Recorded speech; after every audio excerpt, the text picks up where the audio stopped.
So I just started recording. For the record, this is a one-on-one or small class session with Carlos Mendoza and George, and we are going over a previous trade and a couple previous trades, addressing some of their concerns in their personal development. All right, yeah. So you can pull up your USDMXN trade now. I'm pretty sure it should work. Okay, yeah, I'm logging into everything. My computer just started up. One moment.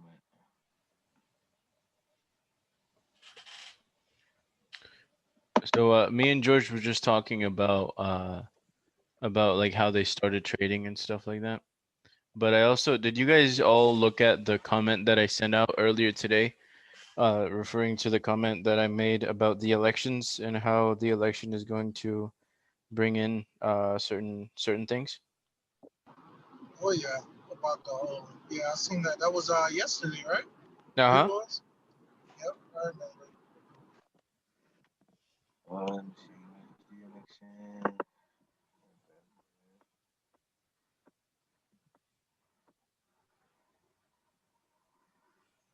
I'm really thinking if Joe Biden wins, we might get an increase in gold, bullish commodity market. I think we get a bullish commodity market no matter what.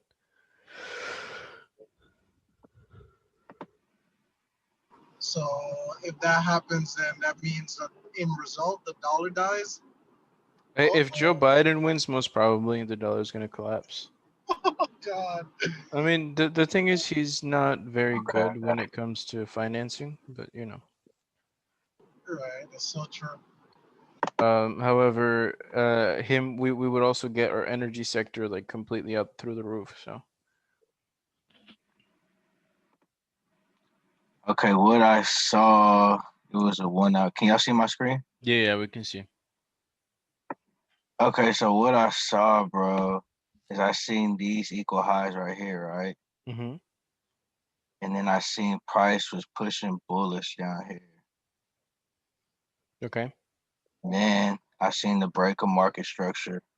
So I figured, and then they had a bullish order block down here on the 1 hour. So then, and then there was also imbalance right here. So I expect the price to come down to the bullish order block and then come take out liquidity up here from this wick right there, and then boom to the pit.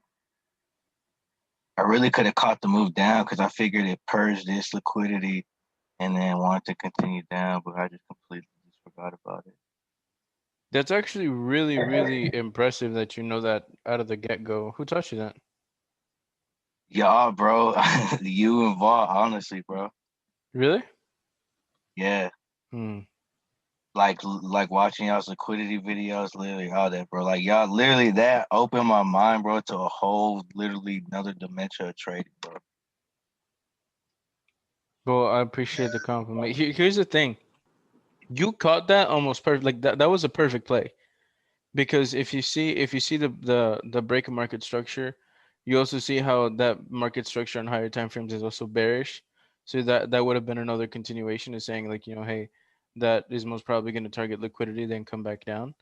You could have, well, the thing is, it tapped the open of the order block and then it just fired off, right?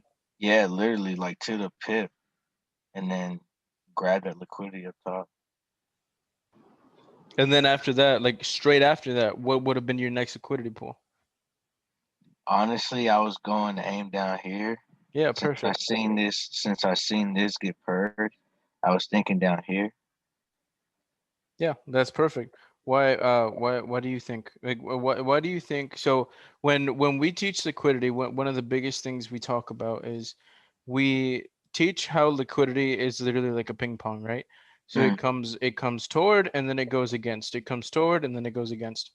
Why do you think that is?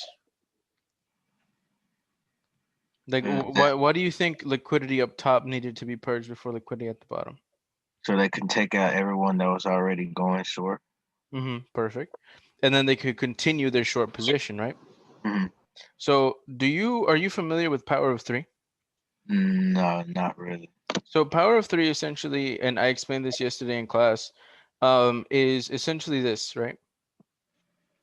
When you as a trader, right, realize how banks manipulate their entries, you'll come to think of things a little bit differently. So power of three essentially comes down to three different things, right? To three little phases.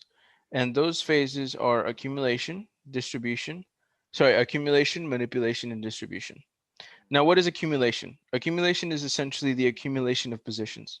So let's say the accumulation of positions can be either on a micro time frame or on a smaller time frame, right? It can be microstructure, or it can be on larger time frames, accumulating massive positions, right? Usually when it happens on microstructure, it becomes an order block, it becomes a breaker block, it becomes stuff like that. However, when it happens on macro time frames or on larger time frames, we can easily see it as liquidity. Mm. And when we look at this type of liquidity and we really think about it, why would banks push up higher, sacrificing their own liquidity for them to, for them to force that move? Why would they do that? To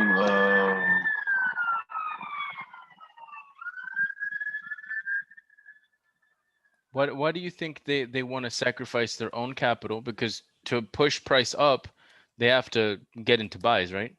yeah, to manipulate the retail traders.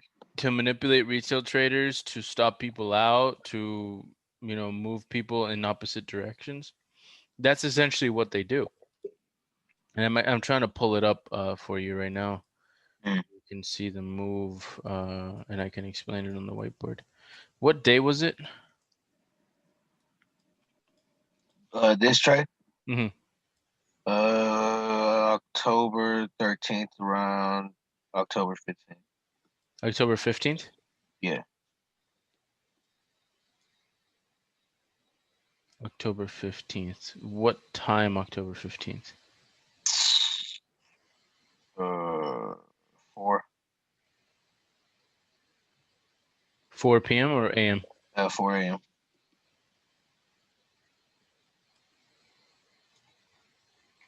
I think this is it, right?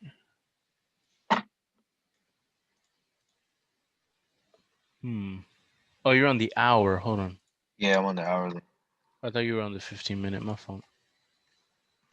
Oh, this makes a lot more sense.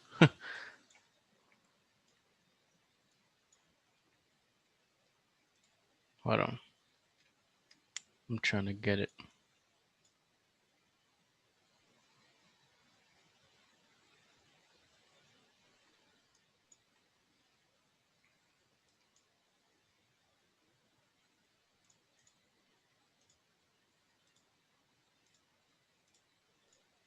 So you essentially cut it right here, right? And moved it all the way up.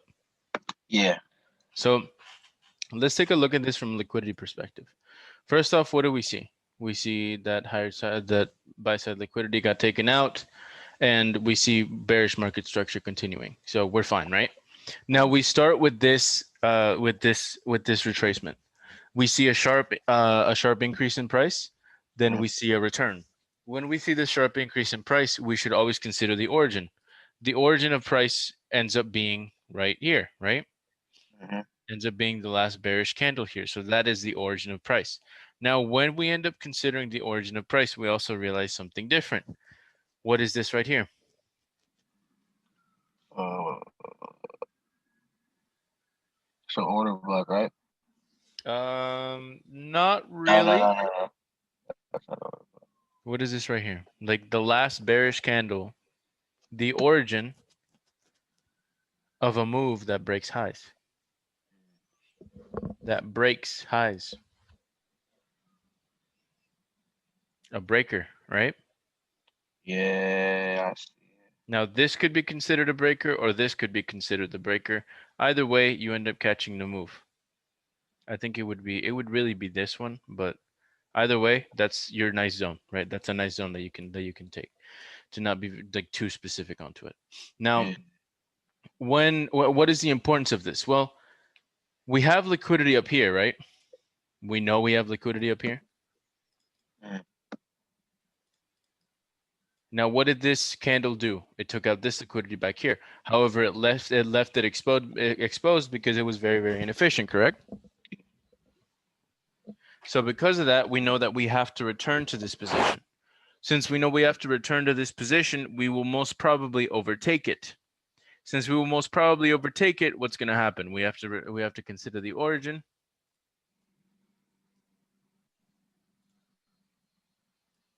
And when we consider the origin, we end up getting the baseline for all of the move. Now, noting this origin, right, is something very, very important because we have liquidity here. We also end up having liquidity right here. Why do we have liquidity there? Why was this not enough? Like, why was this not enough to finish this off? Because they didn't have enough orders up there. Not only that, but it never returned to its origin. It never actually filled in the orders that were down here. That would have been very, very inefficient pricing from banks. So to me, I expect, well, there's more than likely there's going to be a push down again, right? And what happened with that push down? It came up, it touched our entry, and then it shot all the way up. Now, how do you think we could have caught a re-entry towards the bottom? To an entry that we could even have right now? Waiting for price to mitigate that breaker block. We could have waited for price to mitigate this breaker block. Now, it isn't as simple as break and retest, right? It's not as simple as break and retest. We could have gotten an extremely low drawdown entry because of this breaker block, okay? So right here, you would have caught this somewhat similar to, you would have caught the long position off the open of the order block. You would have put your stop loss behind the close, and then you take profit above the liquidity, right? Perfect. You just hit a 1 to 3 risk reward. Perfect. That's really nice. Really, really good. Now, let's say you wanted to hit the position that, you know, was a little bit increased. Okay, so first off, we have, what do we have right here? You could have caught one entry right here. It's imbalance, right? An imbalance, right? And this imbalance, 50% of the imbalance, as soon as it touches the 50% of that imbalance, we could have easily caught a short position right there. Little bit of drawdown, not too much. And then you could have put your stop loss above the drop base drop, right? And then from there we could have had what is the previous liquidity pool that we would target? Back at that origin, that exposed liquidity. Right here, right? Yeah. What would we target here rather than here? Oh, the equal lows down there. Right, to equalize, right? So when we equalize, all of the orders that pushed price up here get mitigated. So all of the up orders and all of the down orders get mitigated. So they had to have a lot of up orders for them to push price upward. However, they also had to have some down orders. Since they had some down orders, they came down and they were in profit, and they came back, and sorry, not in profit, but when it reached up here, more than likely we see a violent, you know, reversal. So what can we assume happened to the buy positions? Most of them were closed out, or all of them were closed out, right? The majority of them were closed out. So what's the majority of orders right now? Sells. But those sells are in drawdown. So what are we going to do? What happened up here? They had to add sells, right? Yeah. But they also had to add buys. So what's going to end up happening? Price ends up mitigating itself on the way down so that it's even, right? And it prices itself all the way down here. However, what ends up happening is we still need to take out these lower orders that are in drawdown. What ends up happening? Boom, we take our profit here. And do you see how this ended up playing itself? Because up here, we also had orders that mitigated themselves on the way down. Okay. But do you see how this liquidity ping pong was played? It's crazy. So you see how these orders down here were supposed to be taken out and equalized, and then these orders right here were priced in on the way down. And all of the orders that were right here, because like if price wicks all the way up here, what can we expect is right there? A lot of buy orders, right? Yeah. And what can we expect right here if there was a sharp movement down? A lot of sell orders. A lot of sell orders, but there's also buy orders there, right? There's a lot less, but there's still buy orders. And because of that, that's why we need to come back and take this liquidity. Now, when we come back down, we would have taken an immediate play off the inefficiency. Perfect.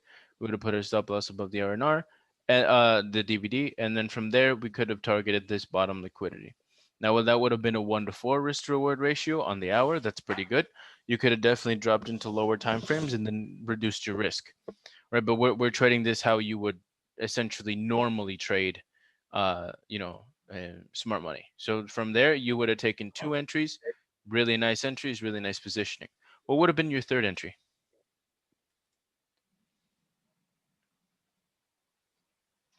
Off the breaker. Off the breaker block, right? And you know how to identify breaker blocks, right? Yeah, it's just the order block that got basically traded through. So not only is a breaker block one that got traded through, it's also one that breaks equal highs. Oh yeah, okay, yeah. Right. So if so, a lot of people say like, oh, it's just something that gets traded through. There's a lot of order blocks that get traded through and never get returned to. That's because price was so efficient there that was it essentially didn't need to. But in this case, why did I consider this a breaker block instead of this? Because that one broke previous highs, and then that one failed to break previous highs. This one pushed previous highs. This one really didn't do much. So for me, this one right here would have been the breaker block, right? This this one right here got traded through again, right? Uh, But look what ended uh, up happening.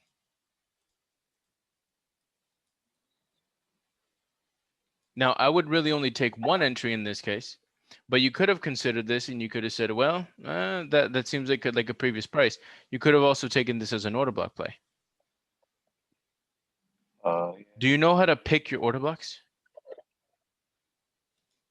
His order block that has like an instant moving price, Well, and I'm that I'm break. saying do you know when to take an order block and when to not take an order block? I usually the order blocks I take, I make sure that it's like has an impulse with it, and like that impulse breaks previous liquidity. Yep, perfect. Exactly. So one of the biggest rules that I have is there must be an impulse afterward and then a correction to sharpen it afterward. So a lot of times, say if there's a gap or a fair value gap there, it's even better. So in this case right here, we get a big impulse off of it. We get it mitigated there again, right? And once it you could have caught an entry right there if you were careful enough. But then from there, once it moves back down, breaks the low, what does it have to come back to do? To The mitigate all the orders that are up there, right? mm, All the liquidity that's up there. Does that make sense? yeah, So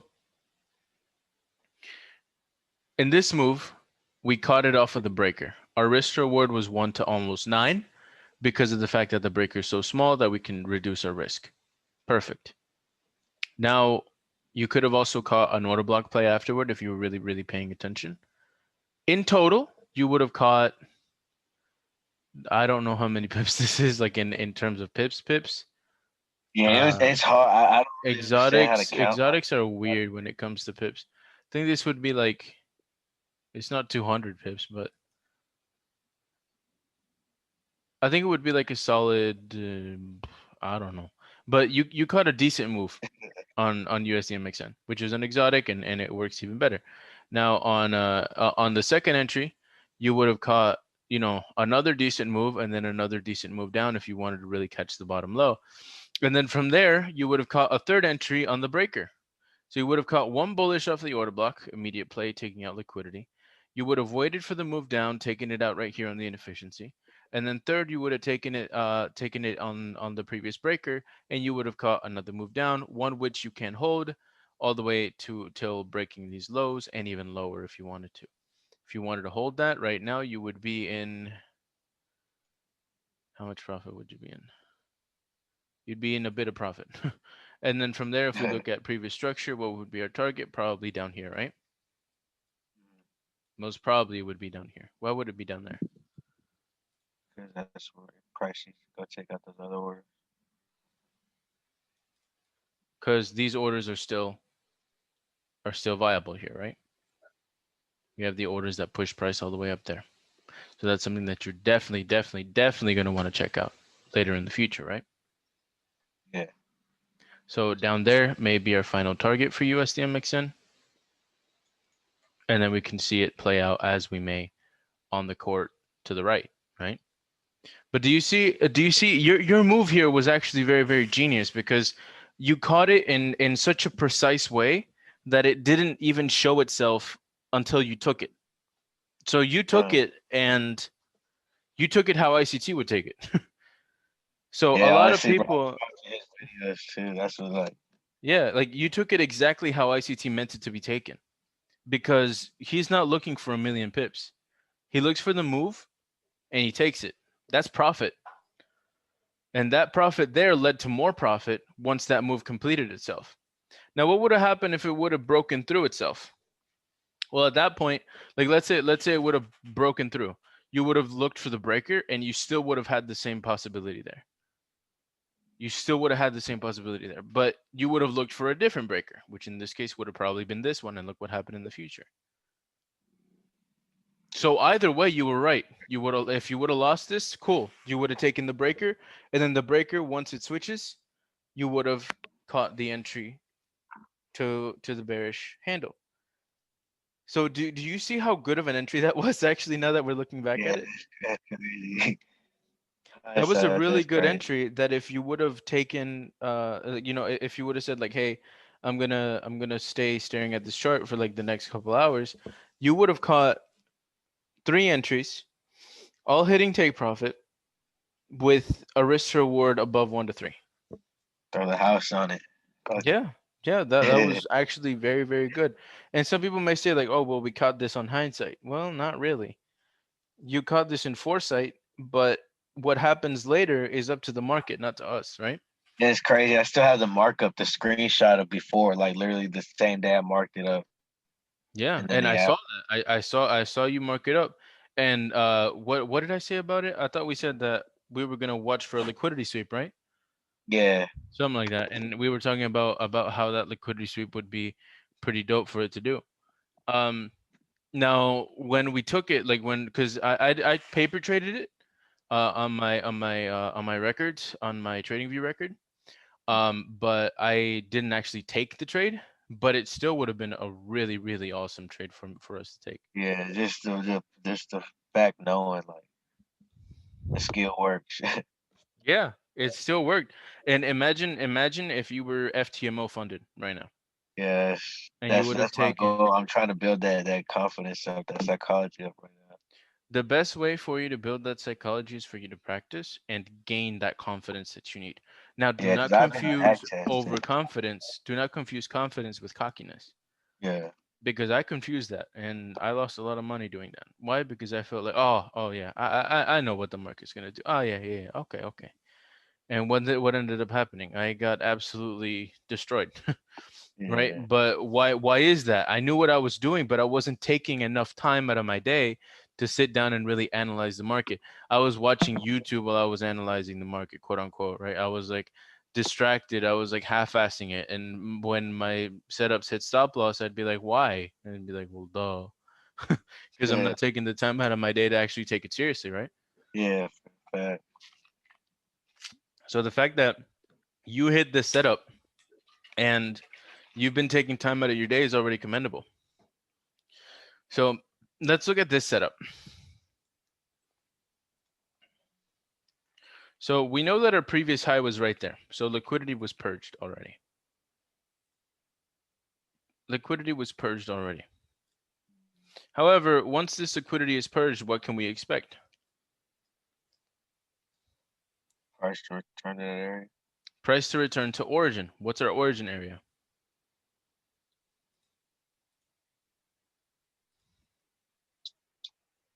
Around here, right?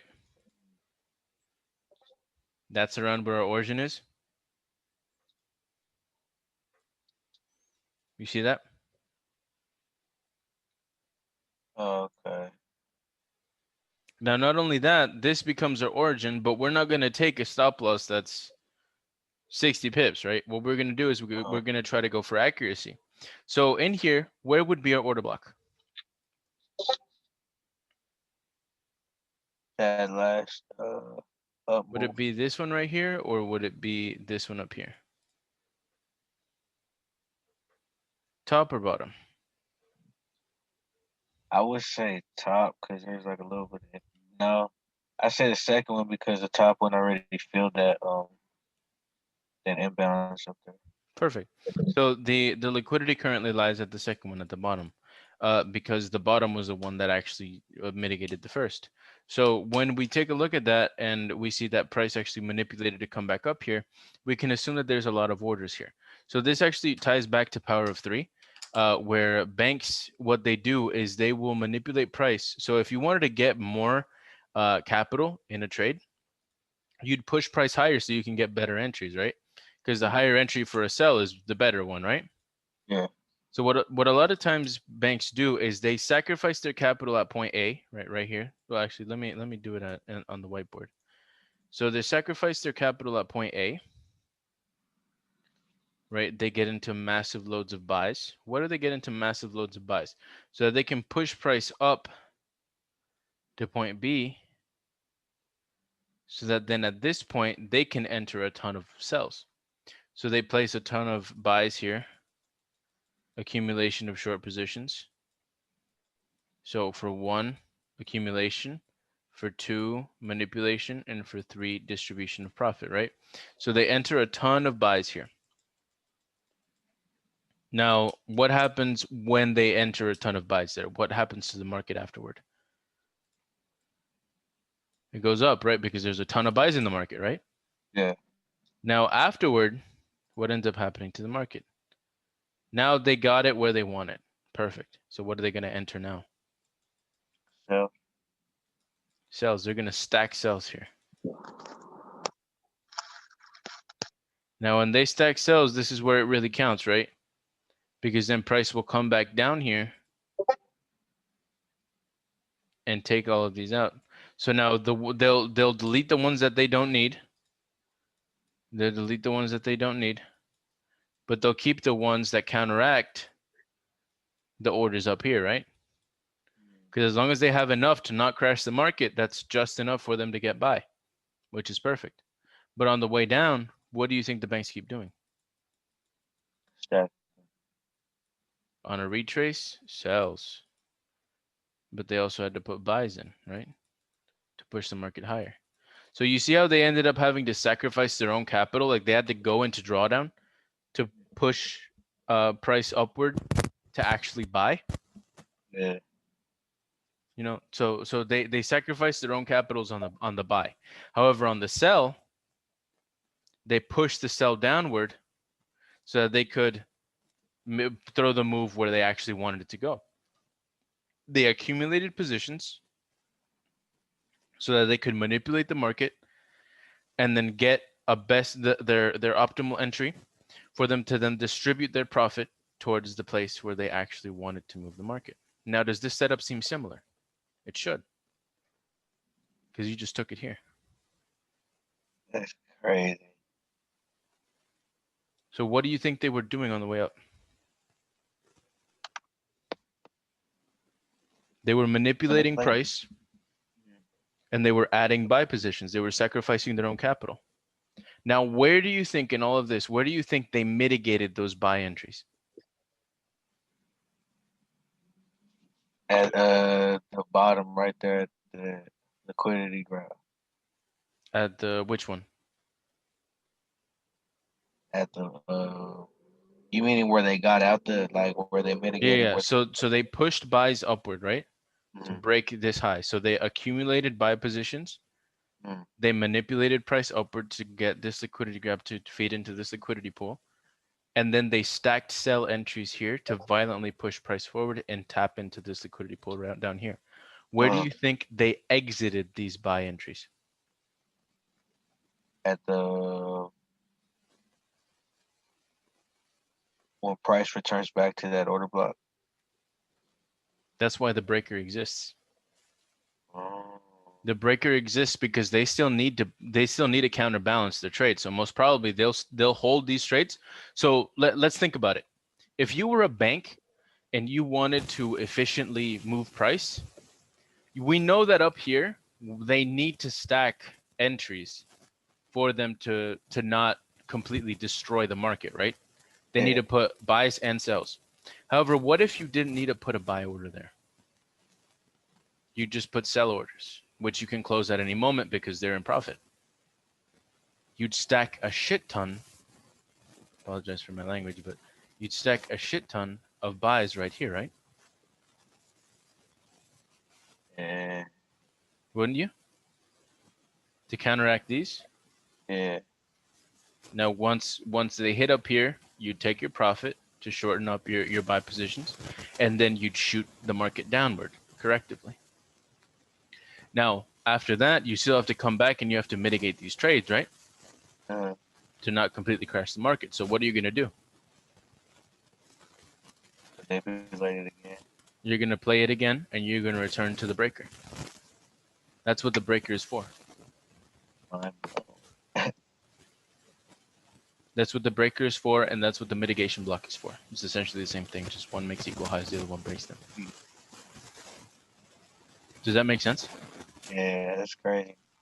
So you took this trade without even knowing one of the best plays I've ever seen. That was because they were beautiful. I mean, like the market moved to the pip.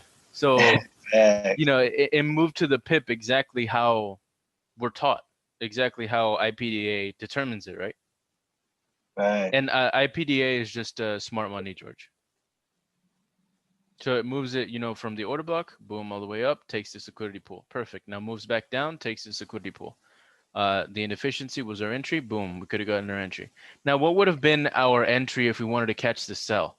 For me, I wouldn't have caught the sell, but what I've learned is usually as soon as it taps the liquidity pool, you can enter, usually with a standard stop, like 30 pips, and you'll usually be fine. You want to play ranges like this. Yeah, because I tried to look back in hindsight to see like there's what really would nothing there. Sell. Yeah. Yeah, like the only thing that's there is nothing. Like there's really nothing there. It seems like, you know, the market just kind of turns out of midair, but it's not really midair. There is previous structure there, but a lot of times what you can just do is you can just say, well, I'm just gonna take a 30 pip stop, and I'll be fine. So let's say you would have taken, you know, like a standard stop, and you would have said, all right, perfectly, right there, right, and then you could have targeted your liquidity pool down here, which is still a 1 to 5 risk reward. You still would have been pretty chill. But you know, that's just in hindsight, so we're not going to take that. We're not going to count that. However, if we still look back at this play, we understand now why the breaker works and why it's a thing, right? Does that make sense? Yeah. I think that helped you guys out a little bit more, right? That just hit me like crazy. So let's go back to this example. So we determined that it's the second point because of the fact that it mitigated the first. So now we can think back and we can say, okay, well, what option here are we given in enterprise delivery algorithm? What are we given? Well, we're given an order block to play with, right? So we're given an order block, and because we're giving this order block, we're going to find the middle, just before the middle to account for spread. And we're going to say, all right, so that's going to be our position. We're going to set an alert for it. Boom. So when price comes back up here, do we understand why price needs to come back up here? It just tapped into this liquidity pool. What's the top one?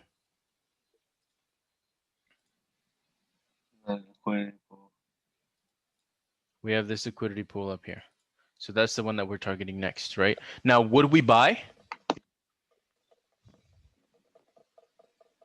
Would we buy into this? Where do we buy? I'm saying, like, would we buy into this position, or would we wait patiently for the sell? Wait patiently for the sell. Wait patiently for the sell. Perfect. Be a disciplined trader.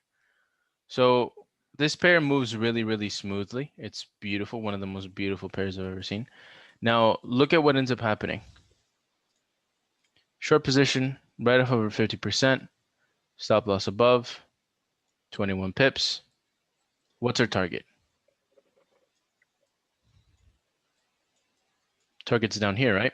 Next, yeah. Target's down here because that's the next point of liquidity. So that would have been our next target. Now I'm playing this classic price action, classic IPDA, right? Classic liquidity. I'm not playing this with the fancy 5 pip, 2 pip stops. Reason for that is because even though those are flashy and cool, if we went down on lower time frames and we looked at it, it would happen, right? It would happen. But at the same time, we don't want to kind of like we do, but we want to be realistic. Because if that alarm set off and you were in the perfect condition, you were like, okay, oh, this would have happened at what, like at 3 p.m. A lot of people are at work. And since a lot of people are at work, well, you know, it may be a little bit. Oh, this is UTC. Whoops. Let's go to New York. Oh no, this is New York. So it would have been 1 p.m. My fault. Not. Oh no, it would have been at night. Yeah. So it would have been at night around 1700. What is 1700 hours? That's around six-ish. So 6-ish, this would have happened. Some people are home, some people are eating. Usually, you know, like that's when supper time is around. But let's see if it holds up here. And it did. It did hold up here. So we see these equal highs. For me, I would have probably aimed for a little bit higher above the equal high. Because you know, when in this form of distribution, you know that when we aim for this top liquidity, we usually take the top liquidity, right? So I would have probably had my entry somewhere around here. And I would have said, well, as soon as it breaks it, I would have taken it, right? But once I see it break structure and pull back, I probably would have entered right there. However, let's be realistic, right? Let's be realistic. In this case, you probably wouldn't have taken lower time frame entry, which is completely fine. Take it off the higher time frame entry. Take it off higher time frames. If you take it, there's nothing wrong with taking it on higher time frames. Take it on higher time frames in one entry, and then your second entry, try to look for it on lower time frames. There's nothing wrong with that. If you're wrong with one, okay, cool, you have a larger stop loss. If you're wrong with the other, well, you have a small stop loss, so your higher lot got mitigated. However, if both of them go into profit, you just made double the profit, right? So that's perfectly fine. Now let's see the reaction of price after it reaches the order block. Immediate and smooth rejection off of it. Immediate and smooth rejection off of it. Now, what would have been our second take profit?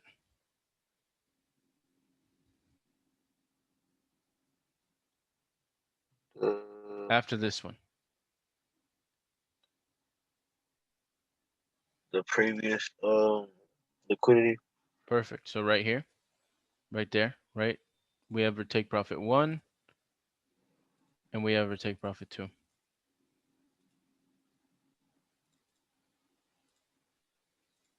Oh, sorry, 2 and 3.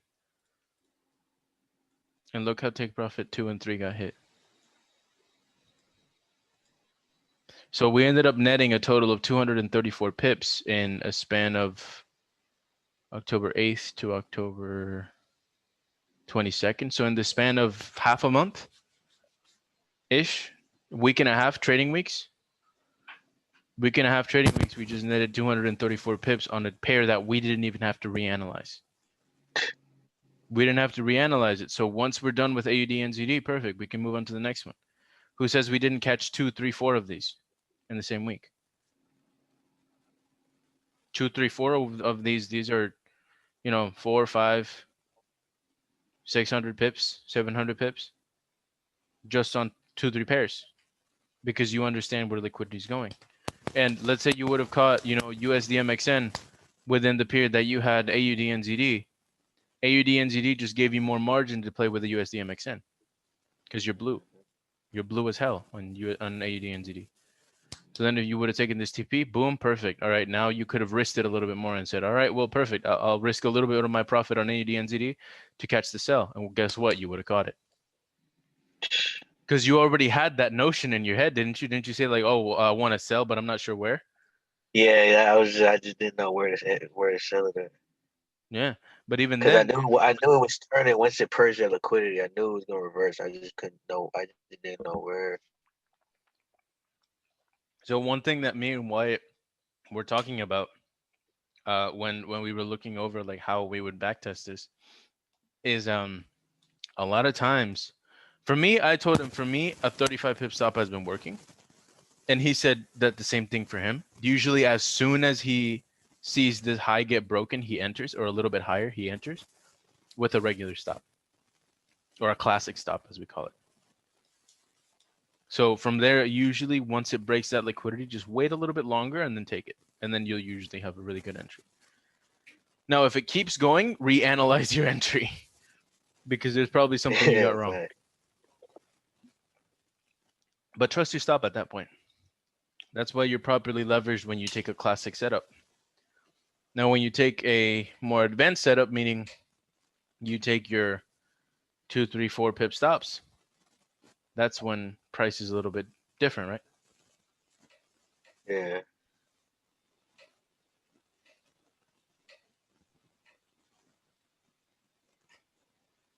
So that's something that I wanted to bring to your attention. Did this help you guys? yeah, bro. Honestly, like this just elevated my thinking. So now when you look for a setup, what are you going to be thinking with? You're going to be thinking in terms of liquidity, right? Yeah, You're going to be thinking in terms of, hey, I need to check, what time frame I'm on. I'm gonna need to check where's the next liquidity pool that it needs to purge. You know, you're going to be thinking these things, and that's going to elevate you as a trader. So a yeah, lot of bro. times, what That's I've noticed that when it touches a lower liquidity pool, like for example, right here, it takes the liquidity pool right here, right? Perfecto. Now, where does it come back to? On the hour, we could probably see an order block there. Boom, purges boom. that liquidity. We would have had another 50, 60 pips with little to no drawdown. And then from there, what would have been our next target? Next grab liquidity.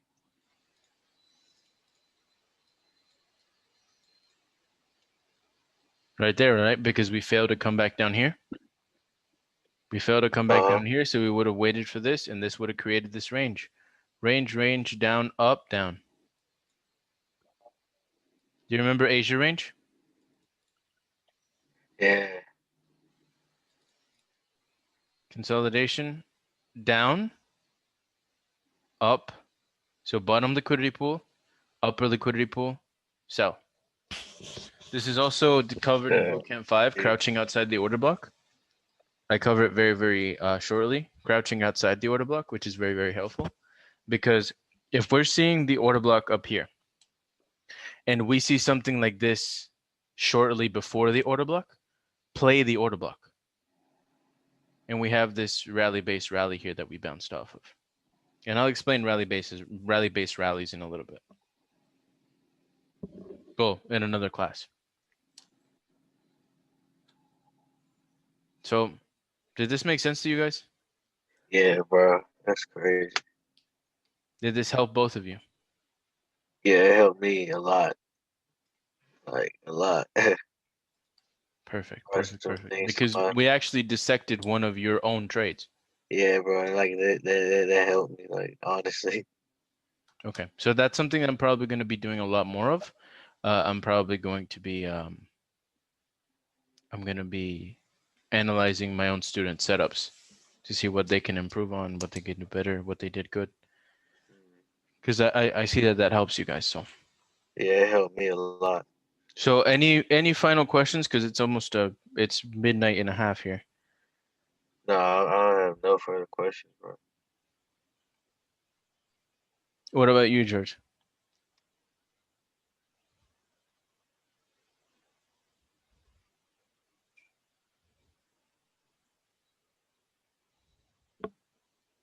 Hello.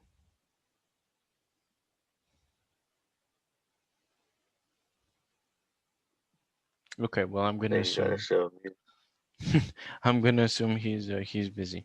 No, So, I'm with you. I'm with you. I'm here with you. Sorry, I'm here at work. oh, you're at work? I'm with you guys. I'm listening.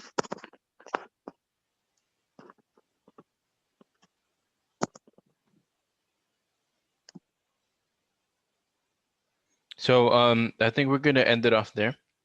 I appreciate you guys coming. Did this help you, Carlos? Like, is this gonna when's the next time that you're free, Carlos? Yeah, bro, that helped me. Honestly, really every night, bro. I really don't do anything at nights. I just come home, like I said, bro. I just back test with everything that I've learned. I just go back months and just really collect data, just see how it works. Really, I just want to train my eyes to see it and focus more on what it is I need to focus on. Have you watched Bootcamp 5 yet?